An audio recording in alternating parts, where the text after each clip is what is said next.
Все, кто проезжает по федеральной трассе Колыма в 7 километрах от села Кискил, видят несколько старинных домов, небольшие постройки. Это местность Хамустах. Мало людей знают его историю, а прошло совсем немного времени, когда он опустел. Последний житель выехал отсюда в 70-х годах. Здесь до сих пор сохранен дом старожила сосыльского наслега 87-летней Марии Ивановны Чекуровой. Тут она с мамой, братьями и дедушкой жила во время и после войны. По словам старожилов, с начала коллективизации Хамустах стал колхозом, а до этого люди здесь жили раздельно, далеко друг от друга, в основном возле реки Алдан и озер, чтобы прокормиться рыбалкой и охотой, содержать скот. В советские годы путем объединения личных хозяйств был создан колхоз Хамустах. Было 60 дойных коров и столько же крупного рогатого скота. Первыми председателями колхоза работали Иван Чекуров, Иван Дордин. После образования колхоза появилась общая ферма, контора с красным уголком. Также была мельница, чтобы муку молоть, своеобразная пилорама для ручной распилки. Один человек вставал сверху, другой снизу. Так и распиливали стройматериалы. Потихоньку колхозы развивались. В те годы жители Хамустаха со всей силой и отдачей жили, трудились. Затем в 1961 году колхозы реорганизовали в совхозы, после чего все жители переехали в Маену, которая стала центральным поселком, где было электричество и даже радиоузел. Построен большой клуб. В Хамустахе тоже собирались возвести клуб, но из-за реорганизации колхоза он так и остался в планах.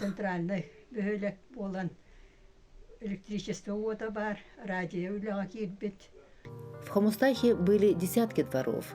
Отец Марии Ивановны, Иван Иванович Чекуров, был очень работящим. В колхозе он был не только председателем, но и учетчиком. До войны отец своими руками построил большой дом в Хамустахе. Мы там жили во время войны, а до этого проживали в местности Талон. В июне 1941 года мужчины призывного возраста сосыльского наслега получили повестки в военкомат. Они по реке Алдан на плотах сплавились до села Этыкёль, а оттуда ушли на фронт. Иван Иванович прошел снайперские курсы и служил стрелком. Погиб в 1942 году в кровопролитном бою под Вязьмой. Ему не было и 32 лет. В октябре город заняла германская армия. За время оккупации, продолжавшейся 17 месяцев, погибло около 30 тысяч жителей. Сейчас Вязьма – город воинской славы. Из колхоза Хамустах на войну ушли 9 мужчин, из них 3 пали в бою. Иван Прокопьевич Булдаков, Петр Кононович Эрчегеняев и Иван Иванович Чекуров. А Петр Иовович Булдаков с боями дошел до Черного моря и был в составе солдат-освободителей, сражавшихся за город-герой Керчь. По болезни попал в госпиталь в Краснодарском крае и вернулся к себе на родину. Его родные братья Иван и Николай тоже участвовали в Великой Отечественной войне. Николай и сын Петра Иван, Прокопий Дордин участвовали в Японской войне. Через Бурятию и Монголию дошли до Китая и вернулись домой в 1948 году. Когда Иван ушел воевать, жена Ирина Васильевна и 7 детишек переселились в Хамустах, где женщина устроилась работать дояркой на ферму. Семья поселилась в свой новый дом, где летовала. Обстановка была простой – печь и вокруг длинные якутские кровати. По хозяйству помогал дедушка Иван Игнатьевич, отец Ивана, которому было под 90 лет. Он фактически спас многодетную семью от голодной смерти. Дед таскал дрова, топил печь, заготавливал сено. Голодные годы прокармливал семью тем, что ловил из озера карасей, гальянов мунду, петлями добывал зайцев, охотился на уток и мешками приносил. Внуки все маленькие, на ноги поднимать надо. И дед пошел работать сторожем школы. Ему выдавали там муку, на каждого в семье по 4 килограмма, что в первые годы было большой подмогой. Мама тоже приносила из фермы чуть муки, мяса, масла. Теми жили, но семья большая, поэтому еды все равно не хватало. Приходилось туго, однако дети есть дети. Они оставались радостными и беззаботными. Односельчане удивлялись и говорили: «Надо же, Чекуровы хоть и живут впроголодь, всегда веселые. Наверное, хорошими людьми вырастут». И действительно, все дети Чекуровых выросли и нашли себе место в этой жизни. Рабочими, водителями, животноводами, геологами. Когда совсем нечего было есть, мы с братом Ильей ложились на траву и гладили себе животы. Тогда казалось, будто немного поели. Часто наедались полусырой, красной и черной смородиной. Потом животами мучились. Зимовали Чекуровы в селе Уолба. Осиротевшая семья жила там в дюкках, квартирантами. В одном балагане проживало до 25 душ. Все мы, соседи в дюках, жили мирно, отмечали праздники, танцевали, устраивали разные игры.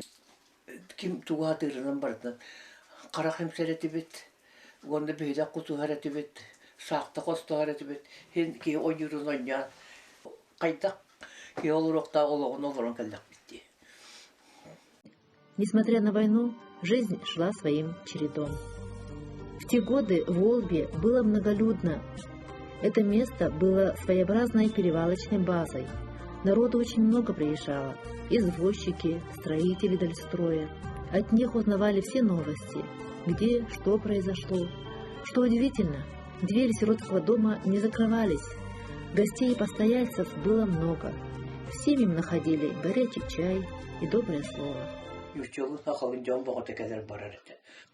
Покойников возили на лошадях, чтобы похоронить в Хандыге. С детьми проезжали, а у них унтов не было. И родители на ноги надевали варежки. Несмотря на бедность, мы всегда тепло привечали проезжающих, угощали, чем могли. Мама помогала. То хлеб, лепешки в дорогу даст, то молоко. Мария была правой рукой матери. Шутка ли? 6 братьев мало-мало меньше. Всех надо одеть, обуть. Мария с мамой все делали своими руками. Даже дед помогал. Всю одежду мы справляли сами. От унтов, шуб, шапок, до рубашек, штанов. Всем 6 детям надо сшить одежду. Материала не было. Мы из старой одежды отца родственников перешивали. Все время из старья что-нибудь допридумывали. Никто голым не ходил. В магазинах готовой одежды не было. Иногда брали ткань метражом, и все. Мама с дедом вдвоем выделывали шкуры и шили унты. Шапка, варежки в основном из заячьей шкуры, а из белки носили зажиточные люди.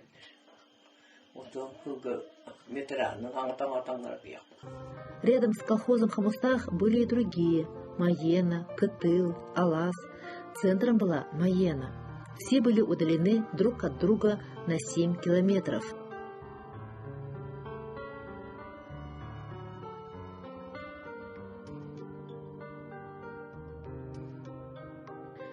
Наша героиня Мария Ивановна Матаркина каждого колхозника помнит по имени, кто где работал.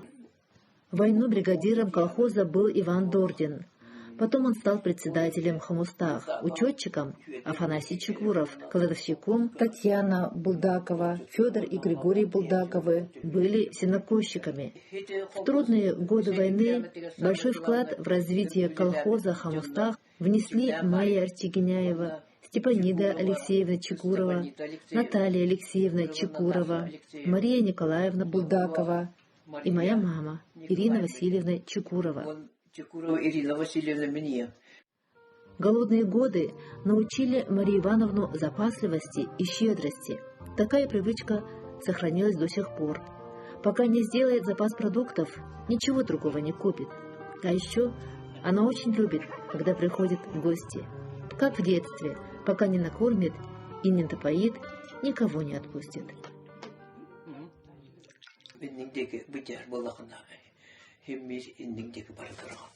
Если человек силен духом, он всегда будет стремиться идти вперед. Мама учила нас не завидовать чужой пище, никогда не трогать ее. Мы, когда люди садились за стол, убегали и прятались. Вот так. Как-то жили. Сейчас не скажешь, что еды нет. С тех голодных времен я всегда делаю запас продуктов. Ничего другого не покупаю, пока продукты не возьму.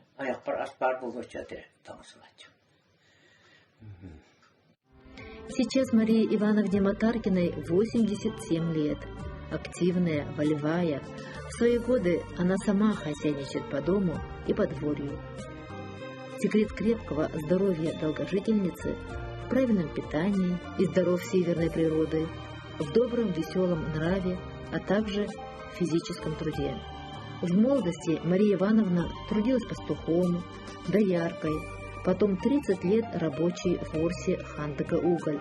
Выйдя на пенсию, Матаркины вернулись в родное село Кискил, построили дом и занялись сельским трудом. С мужем Николаем Николаевичем до 80 лет сами содержали до 10 голов крупного рогатого скота, в том числе 3 дойные коровы. Но и сейчас наша героиня не сидит сложа руки, ухаживает за теплицами, огородом, ходит по грибы и ягоды.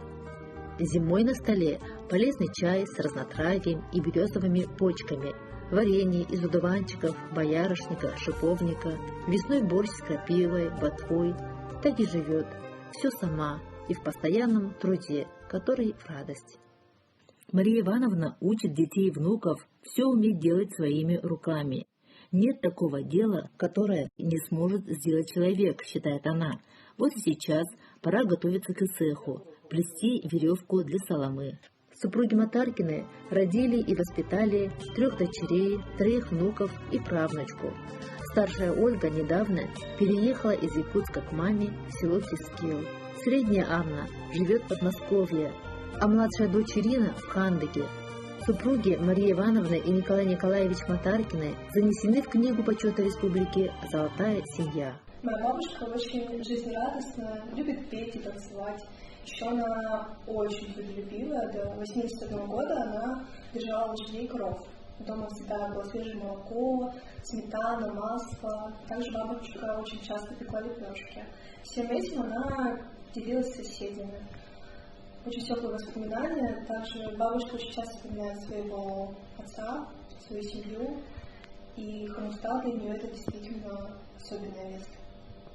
Каждое лето Мария Ивановна Матаркина приезжает с детьми и внуками в родной Хамустах, ходит по заросшим тропкам, дышит свежим воздухом. Это место силы, где она набирается энергии. Для Матаркиных Хамустах это не место заброшенных домов. Каждый здешний дом имеет своего старого хозяина, свою историю. И Мария Ивановна Матаркина в девичестве Чекурова знает каждую.